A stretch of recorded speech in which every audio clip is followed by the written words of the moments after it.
よ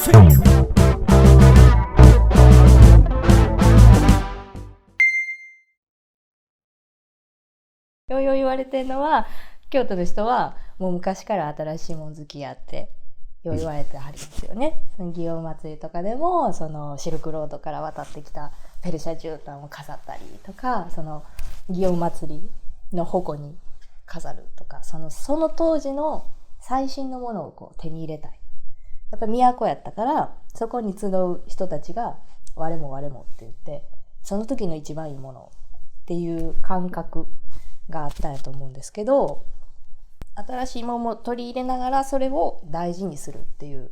そのサイクルやと思うんですよね。だし、こう親の代がその大事なものを引き継いでずっと大事にしてるけども、息子さんになったら、いやそんなもん古いよと、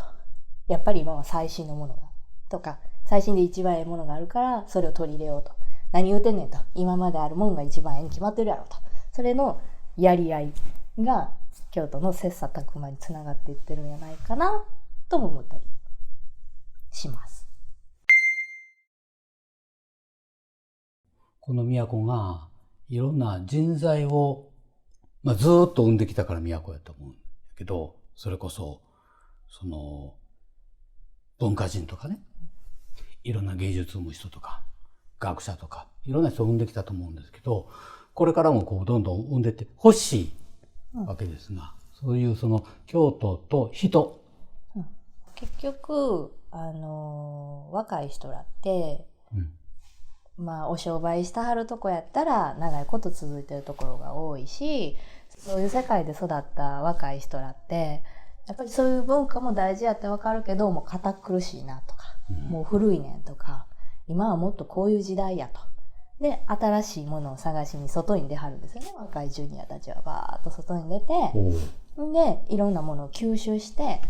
でも結局お父さんとかお母さんとかおじいちゃんとか先代さんから言うてることを書く、そういうのも知って、やっぱりもともと言うたはること正しいなって、ええこと言うたはんやなって、だからうちの家続いてんやな、だから京都って続いてんやなっていう、新しいもんも知り、古いもんも理解する。だから京都って続いていくんやなと。で、そういうのが分かった人がやっぱり外出ていく若い人らにあかんって言わはらへん。行ってき、勉強してき、何も言わはらへんのですよ。で、帰ってきて勉強できたかって言わはるんですよね。だから自分らもお父さんにそういう風にされたんですよね。代々。自分も若い時こんなん違う、こんなやり方ではって思って外出て、やっぱり今まであったもんってよかったやなと思って帰ってきて勉強できたか、これが代々続いてると思うんですよ、京都って。だから案外何でもするということをあかんとは言わはらへんのですよ。何でもこれしたらあかん、うちのやり方これやって建前では言うんやけど、自分も若い時いろいろやったからそれ以上のことは言えへんなと。あとはその若い人らがどう考えて動くかやなっていう、結構心の広いところも実はあって、それは言わない、人らがやっぱり多いんちゃうかなと思います。西陣とかだと、こう400年500年続いてますっていう、その当たり前ですっていうような、そのお商売してるところもあれば、もともと昔からやっていくっていう家もあって、で、そういうところがこうずーっと代替わりしながらも今まで続いてるっていうのもあれば、全くその後関係なく、こう、明治に入って急に映画産業が京都で生まれて、映画人が生まれてくるとか、こう、任天堂みたいなゲームを作るっていうような会社ができたり、パンクロックの最初も京都だったりっていう、全然こう、やんちゃな新しい人が生まれたりもしてくるじゃないですか。なんでなんですかね。やっぱ古いもんがあるから、そのレバレッジが効くんじゃないですか。反動でそういうところに刺激を求めたりっていう、なんかちょうどバランスが取れてるんじゃないですかね。なんかマイナスのものが50あればプラスのものが50で、それでバランスを取る。だから京都は古いものがたくさんあれば新しいものにもすごい興味がその分いくと。なるほど。それでバランスが取れてるように思うんですね。結構、こう、京都って閉鎖的だとか、はい、よそ者が活躍できないとか言いながら、京セラ作った稲森さんってもともと看護師の人やし、餃子の王将だって九州の人が始めたとか、はい、よそから来てなんか新しいものをボーンとここで作るって結構ありますよね。そうですよね。もともとやっぱり都やったから、いろんな人が周りからこう集まってきて、で、集まった人らが戦をして、京都をずっと燃やしてたっていう図がずっと1000年ぐらい続いてたと思うんですけど。燃やして、で、もう一回作って、燃やして作って、はい、こんだけ繰り返した街ないでしょうからね。そうね。すごい新陳代謝のいい街ですよね、ある意味。パリなんかノートルダム焼けたらもう大騒ぎですけど、京都なんかずーっと昔からそのことばっかりやったわって、はい、もうずーっと焼け野原で、で、そっから、まあ、赤組、白組で、ちょっと休憩時間にお昼ご飯食べますと。で、あるお店行きましたと。で、赤組、白組の人がご飯食べてて、赤組の文句を言ったら、隣が赤組やったから、こう、殺されるとか、隣が白組やったからどうとか、隣にいる人が赤組か白組か分からへんっていう状態が続いてたんですよね。で、スパイかもしれへんし。うん、で、やっぱりその時の、その、政権の旗振ってた人がコロコロ変わってたから、うかつにものが言えない。うん。悪口が言えない。うん。悪口を言うと、本当に周りに誰がいるか分からへんから、何も言えないから、あ、そうですかとか、はい、そうなんですかとか、芯をついたことを言わなくなってきたんですよね。それが京都人の腹黒いっていうのに、元を正せばそこにつく。お父ちゃんが戦はったとか、お姉ちゃんが取らはったというか、身内でも敬語使うっていうのが、京都弁の、すごい特徴でもあるんですけど、それって独特の距離の取り方っていうのがありますよね、コミュニケーション。そうですよね。すごい敏感な距離の取り方だと思います。どこで現れてくるか。うん。いや、すごい緊張感のある街やったんやと思います。当時は、1000年ぐらい前はね。学校。はい。学校。とこですね。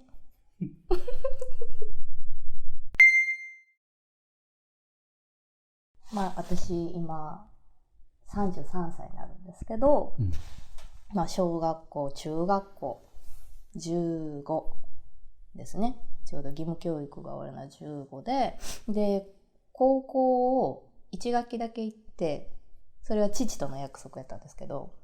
高校1学期だけ行ったら、祇園に行くことを許してあげると。で、その約束で、義務教育でこっちに来るのを、ちょっと高校1学期だけ行って、こっち来たんですけど、で、そっから16で祇園に入って、八坂女工場学園っていう芸事とか、そういうのを教えていただく学校に入らせてもらったんですけど、まあ、そこと置屋さんとが私の教育してもらえる場所だったんですけど、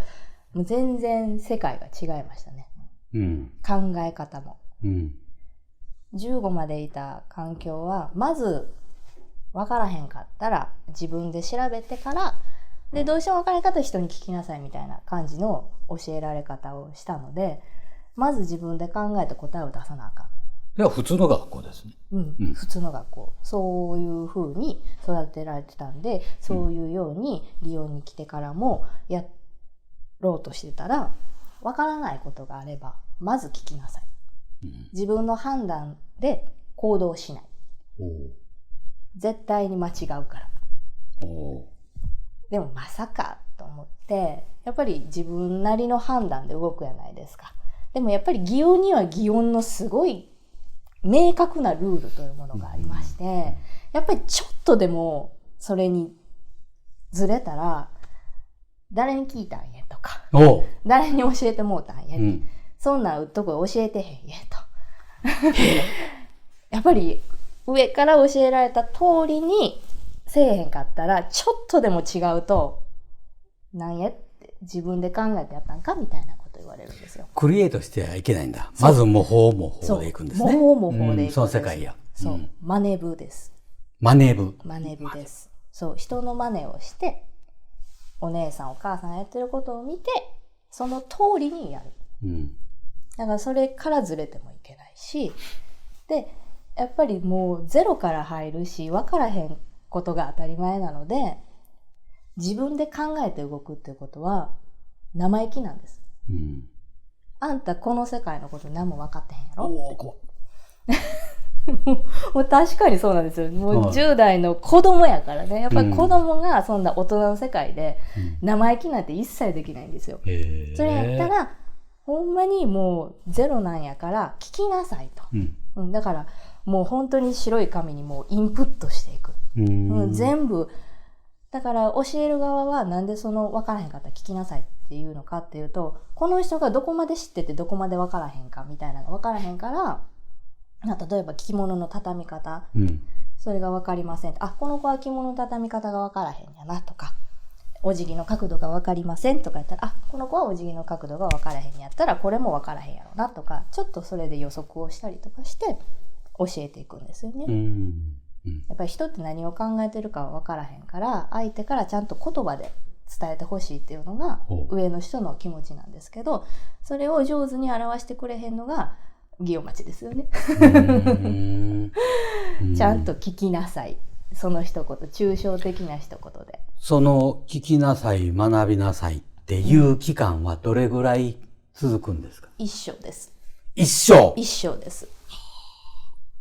ということは、一生祇園っていうところは学校なんですね。一生ソードス学校ですね。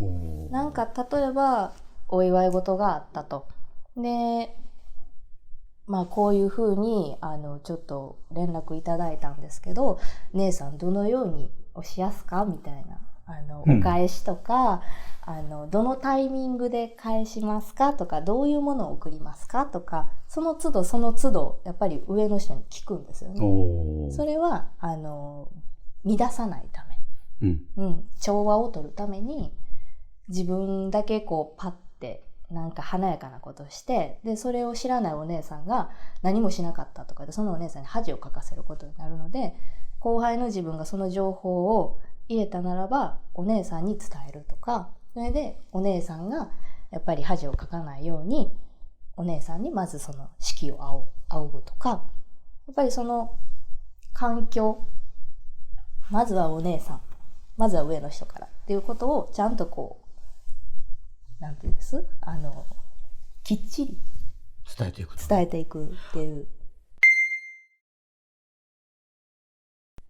僕らのような学校っていうのにいますと、そういうのは全部書き物にして、でちゃんとまとまったものを教科書って読んで、でこれ読んどけばわかるからなっていうふうにして伝えていきますけど、そういうのあるんですか？欲しいですね。欲しい。ないん作り通すね。そういうものをね。やっぱり困った時のそういう手引きみたいなのは欲しいですけども、やっぱり実践で自分の経験で得たものみたいになっていってしまっているので、やっぱりそれは共通認識にしていきたいなって私は思ってるんです。最低限のね、知識、マナーとしてみんなが分かる、みんながその底上げしたそういうマナーの知識みたいなんで残していきたいなと思うんですよ。僕らが知らないようないろんな教えがこの祇園にはあって、それこそコミュニケーションであるとか、礼儀作法であるとか、なんかこう身のこなしであるとか、あるいはいろんな方々とお話をする上で役に立つようないろんなこう知識、それこそ歴史だったり、京都の文化だったりいろんなものがあるじゃないですか。で、そういったものってその祇園で仕事をする人、これから小葉さんのようになりたい人はもちろんですけど、そうじゃない人にとっても非常にいろんな教えがあるだろうなと思うんですけど、なんかそんなことを伝えていくような、そんな学校といいますか、教室といいますか、そんなのは作られないんですか？なんかそういうのができたらいいなっていう夢はあるんですけど、やっぱり一人ではできひんことやし、なんかそういう思いがある人がたくさん集まってくれたら私はすごい嬉しいなって今思ってる段階で、それに共感していただけるようにちょっといろいろ考えてるんですけど。小葉さんが、学校を作るとしてどんなことをこう授業というか、コースというか、どんなことを教えたり伝えたり、先生集めてきたりしたい。どんなジャンルの思い描いておられますか？基本のベースは、人に優しくできることと、で、強くあること、心を強く持てること、で美しくあること。美しくあること。はい。強く優しく美しく。それがあると、三本柱があると、とてもバランスのいい人となりができるんじゃないかなと私は思っていて、そう優しいだけではダメやし、強いだけでも意地悪やったらあかんし、美しいだけでもやっぱり弱かったり、なんか優しさがなかったらそれは美しさではないと。やっぱりそのバランスを取れる人を育てたいので、やっぱりなんていうのかな、お行儀であったりで、ちょっとこう遊びもわかるまあ遊びっていうのはまあゆとり、心のゆとり、心のゆとりって何やって思った時に、自分が幸せやと思うこと、楽しいなと思うこと、ゆっくりできること、そういうことが学べたりで、美しいって何やって言ったらやっぱ美意識、なんか例えばなんかこういう格好で撮影してたらなんかおかしいよなっていうことが分かったりとか、ちょっと食べ方でもやっぱこう肘上げてたら変よなとか、人に気遣える、その場を調和が持てる。優しくて強くて美しくてって、僕ら大学で全然教えてないですよ。だからいやそれやっていただいて、そういうこううちの学生だけじゃなくていろんな学校の学生とかも、そういうのをこう学びに行ける場所、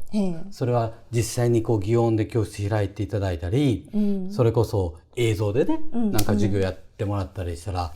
あ、これはできてないわって思う学校たくさんあると思うんですけどね。なんかそういうのができていけたらいいなと思うんですよね。なんかそういうものを作れれば、逆に言ったら祇園町でも使えるかなと。その後輩の育成、より良い舞妓さんとかより良い芸妓さん、やっぱり今まではまあそういう時代の流れもあって、その切磋琢磨にその足の引っ張り合いじゃないですけど、自分の努力で自分の頑張りで生き抜いてきた人たちの世界、まあどこもそうですけど、それだけではあかんな。これからの時代はやっぱりそれがあって、次に何があるか、やっぱり調和、これからは調和とか優しさやと思うんですけど、今までのその頑張りってやっぱり舞だけできたらいいとか、この人はお囃子ができるからそれでいいとか、なんかちょっと尖っただけのものやったと思うんですよ。それだけでまあ生きてこれたからよかったんですけど、穴ぼこだらけなんですよ私たちって。お行儀のそういうマナーとかも全員が学校でぴっしり習ってるかって言ったら、置屋さんごとの教育の方針があるから、やっぱりなんていうんですか、その差はありますよね。厳しい置屋さんもあれば、そういうことを教えない置屋さんもあるし、そうですか。やっぱりそれには穴ぼこがあるから、そういうのを均一にしていきたいなと。義務教育やないですけども、強制するわけでもないですけども、そういうふうにした方がいいですよみたいな。で、学ぶのも学ばないのも自由ですと提示しとくだけ。で、学びたい気があればそれを習得する。なるほど。その京都の祇園というまあ都の中のまあある種真ん中の文化の中心みたいなところ、でその周りにハイテク企業もいっぱいあれば、京都大学とかこういろんなこうハイエンドな学校もあるところでの優しくて強くて美しいっていうのを学ぶっていう学校って、多分それってそのいろいろなんかこう強く生きようみたいなノウハウ本とかあるじゃないですか。あるいはこうなんか駅前でやってるセミナーみたいな、そうなると多分全然違うものをイメージしておられて、そこで先生するような人もおっていう人を小陽さんは集められると思うので、とっても楽しみですね。僕らもちょっと混ぜてもらって、そういった世界にない優優しくて強くて美しい人を育てる学校みたいなのを作っていければと思いますので、ぜひご指導いただけますと。お頼申します。お頼申します。